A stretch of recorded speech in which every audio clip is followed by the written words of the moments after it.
ಚಾನಲಲ್ಲಿ ಗೊತ್ತಿಲ್ಲದ ವಿಚಾರ ಯಾವುದೂ ಇಲ್ಲ. ಎಲ್ಲ ಇಲ್ಲಿ ನಡೀತಾ ಇರೋದು ಅಕ್ರಮ ಅಂತ ನಿಮಗೂ ಗೊತ್ತೈತೆ. ನೀವು ಒಂದ್ಸರಿ ಅಕ್ರಮನ ನೀವು ನ್ಯೂಸ್ ಮಾಡಿದಾಗ ನಿಮ್ಮ ಮೇಲೂ ಕಂಪ್ಲೇಂಟ್ ಇದೆ ಸ್ಟೇಷನ್ಗೆ ಕರೆಸಿ ಅದು ನೀವು ನ್ಯೂಸ್ ಪ್ಲೇ ಮಾಡಬೇಡ ಅಂತ ಮಾಡಿದ್ರು. ಇನ್ನೂ ಎಷ್ಟೋ ದೌರ್ಜನ್ಯಗಳು ನಡೀತಾವೆ. ಆದರೆ ಈ ಬಡವರ ಮೇಲೆ ಬಲಾಗ್ರು ದೌರ್ಜನ್ಯ ಮಾಡೋದು ಇದು ನ್ಯಾಯಸಮ್ಮತ ಅಲ್ಲ. ನಿಜವಾಗ್ಲೂ ಅವರು ಕೂತ್ಕೊಂಡು ಯೋಚನೆ ಮಾಡಲಿ. ಒಂದು ಸಮಾಜಕ್ಕೆ ಸೇವೆ ಮಾಡೋಕ್ಕೆ ಅಂತ ಬಂದಿರೋರು ಸಮಾಜ ಘಾತಕ ಕೆಲಸ ಮಾಡಬಾರ್ದು. ಸಮಾಜ ಸೇವೆಗೆ ಅಂತ ಬಂದವ್ರೆ, ಜನ ಸಮಾಜ ಸೇವೆ ಮಾಡಲಿಕ್ಕೆ ಕಳಿಸೋರೆ.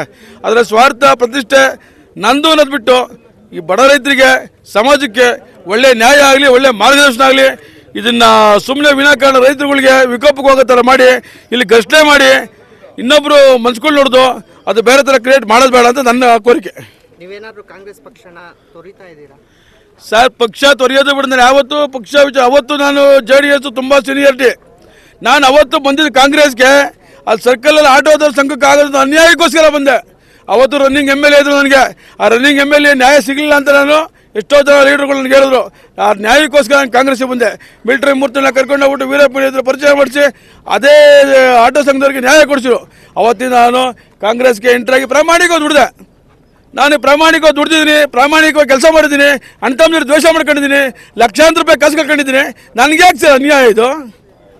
ನಾನು ಕೆಲಸ ಮಾಡಿಲ್ಲ ಸರ್. ನಾನು ಇನ್ಮೇಲೆ ಇದುವರೆಗೂ ಹೇಳ್ಕೊಂಡಿದ್ದೀನಿ. ಅವ್ರು ಕೇಳ್ತಾ ಇಲ್ಲ. ನಾವು ಹೋದ ಮಗ ಕಟ್ಸ್ಕೊಂತಾರೆ, ಇನ್ಮೇಲೆ ಮಗ ಕಟ್ಸ್ಕೊಳ್ಳೋದ ಬೇಡ. ನಾನು ಪ್ರಾಮಾಣಿಕವಾಗಿ ಕೆಲಸ ಮಾಡಿದ್ದೀನಿ. DK ಸುರೇಶ್ ಹೇಳೋರೆ ನಾವು DK ಶಿವಕುಮಾರ್ ಕೆಲಸ ಮಾಡೋದಕ್ಕೆ ಕೂಲಿ ಕೊಡಲಿ ಅಂತ. ನಾನು ಕೆಲಸ ಮಾಡೋದು ನನಗೆ ಕೂಲಿ ಕೊಡಲಿ ಸರ್. ನಮ್ಮ ಓಟ್ ಹಾಕೋರಿಗೆ, ನಮ್ಮ ಫಾಲೋವರ್ಸ್ಗೆ, ನಮ್ಮ ಹತ್ರ ಕೆಲಸ ಮಾಡೋರಿಗೆ ಕೂಲಿ ಕೊಡಲಿ ಸರ್. ಅವ್ರು ಬರೋ ಭಿಕ್ಷೆ ಬೇಡ ಸರ್ ನನಗೆ. ನಾನು ಪ್ರಾಮಾಣಿಕವಾಗಿ ಮಾಡಿದ್ದೀನಿ ಸರ್. ಕೂತ್ಕೊಳ್ಳಿ ಸರ್ ವೇದಿಕೆ ಮೇಲೆ. ಇಡೀ ಸೋಂಪುರ ಕಾಂಗ್ರೆಸ್ ಲೀಡರ್ ಎಲ್ಲರೂ ಕೇಳಿ ಸರ್. ನಂತರ ಎಲೆಕ್ಷನ್ ಮಾಡೋರು ಯಾರು ಇದ್ದಾರೆ ಸರ್? ಒಬ್ಬರು ಪ್ರಾಮಾಣಿಕ ನೀವು ತುಳಿಯೋಕೆ ನಿಮ್ಮ ನ್ಯಾಯ ಕೇಳ್ತಾರಲ್ಲ, ನ್ಯಾಯ ಕೇಳೋಕ್ಕೋಸ್ಕರ ನೀವು ಕ್ರಿಮಿನಲ್ಗಳನ್ನ ಒಳಗಡೆ ಹಾಕೊಂಡು ನನ್ನ ಮೇಲೆ ದೌರ್ಜನ್ಯ ಮಾಡ್ತಿದ್ದೀರ ಸರ್ ನೀವು. ಯಾವ ಸರ್ ನ್ಯಾಯ ಇದು? ಬರ್ರಿ ಯಾರು ನೀವು ಕಾಂಗ್ರೆಸ್ ಲೀಡರ್ಗಳನ್ನ ಕೇಳಿ, ರಘು ಪಕ್ಷಕ್ಕಿಂತ ಅನ್ಯಾಯ ಮಾಡೋದು ಅಂತ ಹೇಳಿ ಕಾಂಗ್ರೆಸ್ ಲೀಡರ್ಗಳನ್ನ ಕುಡಿಸ್ಕೊಂಡು ಕೇಳ್ರಿ. ನಿಮ್ಮ ಸ್ವಾರ್ಥಕ್ಕೋಸ್ಕರ ನಾನು ಬಂದು ನ್ಯಾಯ ಕೇಳ್ತೀನಿ, ಪ್ರಶ್ನೆ ಮಾಡ್ತೀನಿ ಅನ್ಕೊಂಡು ಈ ಗೋವಿಂದರಾಜು ಅಧಿಕಾರ ಇಲ್ದಾಗ ಈಚೆ ಬಂದಿಲ್ಲ. ಅಧಿಕಾರ ಇಲ್ದಾಗ ನಾನು ಸರ್ ಮೆಡಿಕಲ್ ಕ್ಯಾಂಪ್ ಆಗೋದು, ಬ್ಲಡ್ ಕ್ಯಾಂಪ್ ಆಗೋದು, ಕನ್ನಡಕ ವಿತರಣೆ ಮಾಡೋದು, ಪ್ರತಿಯೊಂದು ನಾನು ಕಾರ್ಯಕ್ರಮ ಮಾಡಿದ್ದೀನಿ ಸರ್. ಕಾಂಗ್ರೆಸ್ ಅಲ್ಲಿ ಸೋಂಪುರದಲ್ಲಿ ಪಬ್ಲಿಕ್ ಕಾರ್ಯಕ್ರಮ ಮಾಡೋರು ಯಾರೂ ಇರಲಿಲ್ಲ ಸರ್. ಇದೇ ಗೋವಿಂದರಾಜನ ಕೇಳಿ ನೋಡಿ.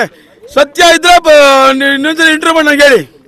ಸತ್ಯ ಇಲ್ಲ ಅಂದ್ರೆ ಬೇಕು ಅವ್ರು ಏನಿರ್ತಾರೆ ಒಪ್ಕೊಂತೀನಿ. ಸುಮ್ಮನೆ ಇದೆಲ್ಲ ಅಕ್ರಮದ ಅಧಿಕಾರ ಸರ್, ಇದು ದೌರ್ಜನ್ಯದ ಅಧಿಕಾರ ಸರ್ ಇದು.